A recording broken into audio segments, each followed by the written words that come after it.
Hello बच्चों, स्वागत है आपका आपके यूट्यूब चैनल टीचिंग स्वीटली में। बच्चों, इस वीडियो में हम सीखेंगे समबाहु त्रिभुज का क्षेत्रफल ज्ञात करना कि कैसे निकालते हैं। देखिए, समबाहु समझ लीजिए पहले कि समबाहु कहते किसे हैं। देखिए, समबाहु का मतलब है समान भुजाओं वाला, यानी कि ये समान लंबाई की भुजाएं हैं ना, 6 सेंटीमीटर 6 सेंटीमीटर 6 सेंटीमीटर, तीनों भुजाएं क्या हैं, समान लंबाई की हैं, एक जैसी लंबाई की भुजाएं हैं, तो उसको बोलते हैं समबाहु। त्रिभुज का मतलब होता है 3 भुजाओं से मिलकर।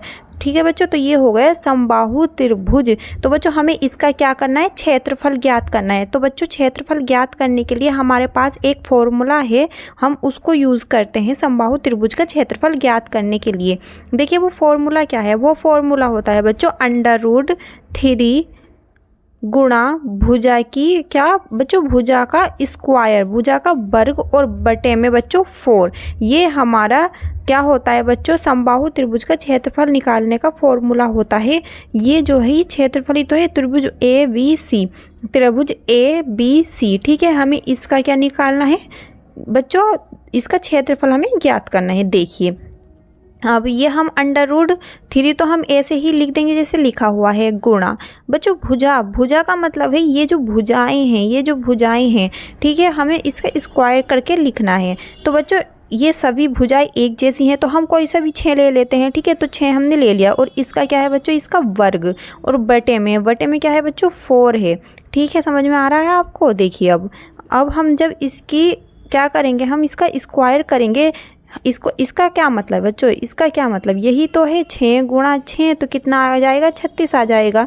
ठीक है, तो गुणा 36 कितना, 36, और बटे 4। ठीक है, अब देखिए बच्चों, क्या 4 से हम 36 को काट सकते हैं, बिल्कुल काट सकते हैं। 4 के पहाड़े में 36 आता है, बिल्कुल 6 9 36। ठीक है, तो हम 9 बार इसको काट सकते हैं 36 को 4 से, तो हमारा ये आ जाएगा, क्या आ जाएगा, √3 गुणा 9। और बच्चों, हम इसको ऐसे भी तो लिख सकते हैं 9 √3। ठीक है, 9 3 का वर्गमूल गुणा में। ठीक है, हम ऐसे भी तो लिख सकते हैं इसको। अब देखिए, हम इसको सॉल्व कैसे करेंगे, हम इसको हल कैसे करेंगे बच्चों।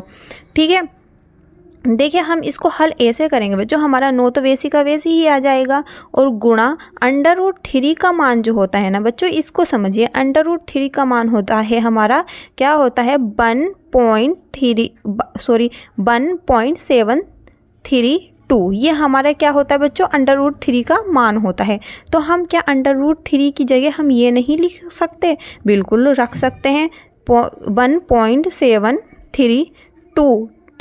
ठीक है बच्चों, तो हमारा ये आ गया। तो अब हम इसकी गुणा कर लेंगे। देखिए, करिए, 9 दूनी 18, 18 का 8 हासिल बचा 1, 9 त्या कितना होता है बच्चों, 27, 27 और 1 28, 28 का भी 8 हासिल बचेगा बेटा, कितना बचेगा, 2, और 9 7 63, 63 और 2 बच्चों कितना होगा, 65, 65 का 5 हासिल बचेगा बच्चों 6। ठीक है, देखिए, 9 का ना 9 और 6 बच्चों कितना होगा, 9 6 15 हो जाएगा हमारा, कितना हो जाएगा, 15। ठीक है, ये आ गया हमारा।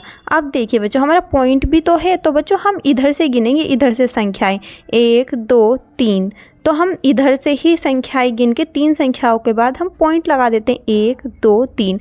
तो बच्चों, यहाँ पे पॉइंट लगेगा, मैं यहाँ लिख लेती हूँ अच्छे से।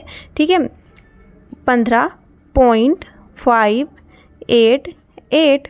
ठीक है, और ये किस में दिया हुआ है बच्चों, सेंटीमीटर में दिया हुआ है। किस में दिया हुआ है बच्चों, सेंटीमीटर में। तो ये सेंटीमीटर स्क्वायर में हमारा आ जाएगा क्या, एरिया, क्षेत्रफल, किसका, हमारा समबाहु त्रिभुज का क्षेत्रफल निकल के ये हमारा आ जाएगा। तो यही हमारा आंसर होगा। देखिए बच्चों, समबाहु त्रिभुज को हम इक्विलैटरल ट्रायंगल कहते हैं इंग्लिश में।